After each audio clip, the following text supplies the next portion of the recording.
Azur et Asmar de Michel Oslo. Et ça, c'est un film animé qui m'a vachement marqué. Alors, je pense que j'ai découvert Michel Oslo avec Kirikou à la sorcière, où pour le coup, là, j'étais vraiment gamin. Tu vois, je devais avoir 10 ans, peut-être un peu moins. À peu près la même époque que j'avais découvert Le Roi et l'Oiseau. C'est marrant, du coup, maintenant, il y en a plein qui me reviennent. Et Azur et Asmar, je devais avoir 10-12 ans, quelque chose comme ça.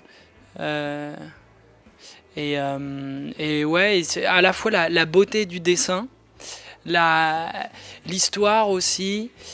C'est toujours à chaque fois des livres mondes un peu, des films mondes où tu pars voyager comme ça dans un environnement qui est pas vraiment le tien, et cette histoire de deux garçons, de deux faux frères qui vivent ensemble, un qui est en fait élevé par la nourrice, etc. Puis ensuite ça part, ils veulent aller la retrouver, donc ça part à l'exploration de l'Orient, et tu passes vraiment dans des atmosphères très différentes et des paysages, toujours ouais, des paysages d'ailleurs.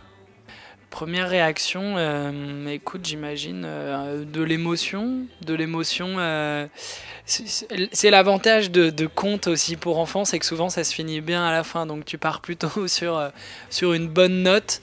Donc à la fois quelque chose d'assez solaire et en même temps d'un peu mélancolique. Il y a ça à la fois, je trouve, dans son trait de dessin et puis dans l'histoire qu'il raconte, où je vous spoile pas pour ceux qui connaissent pas Azur Asmar, mais ça finit toujours avec une morale qui n'est pas jugeante, qui n'émet pas de jugement de valeur, tu vois, mais qui est très belle, très universelle, et justement qui dit beaucoup de choses à la fois aux grands et aux petits.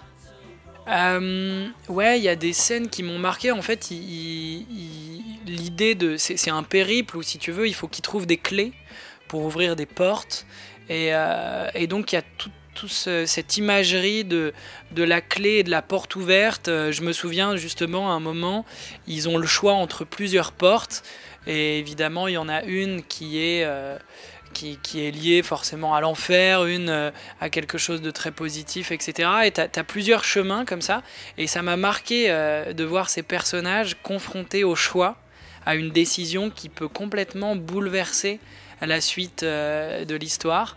Et comme si, tu sais, en tant que spectateur, tu avais la possibilité, toi aussi, de te dire, tiens, moi aussi, c'est mon choix. En même temps qu'eux, tu te poses la question, tiens, moi, je vais plutôt ouvrir cette porte-là. Et je me souviens être tombé juste comme eux. et c'était pas mal comme sensation. Ce film est quand même assez unique. Il se différencie à la fois, évidemment c'est un dessin animé, donc et c'est pas non plus un film que pour les enfants. Il y a quand même, encore une fois, ce côté très universalisable, très, très hybride, qui peut parler à tout le monde, et puis le dessin, quoi. Je trouve que vraiment il y a eu ce trait qui est à la fois très fin et très très coloré chez Michel Oslo, et qui en plus explore des environnements très différents. Tu pars en Europe, un peu ambiance Moyen-Âge, etc. Tout un univers assez bleu. Et ensuite, plus tu vas vers l'Orient, plus il y a de la courbe, plus il y a des couleurs chaudes. Et ça, j'aime bien. Je trouve que c'est assez frappant d'un point de vue graphique. Ouais, je pense que ce film est lié à un sentiment personnel, à la fois d'envie d'ailleurs, d'exploration. Depuis que je suis en âge de voyager par mes propres moyens, je l'ai beaucoup fait.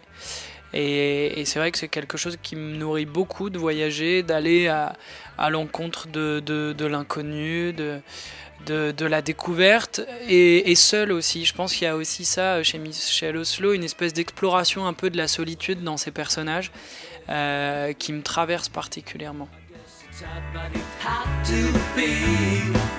I hope she knows that I will always love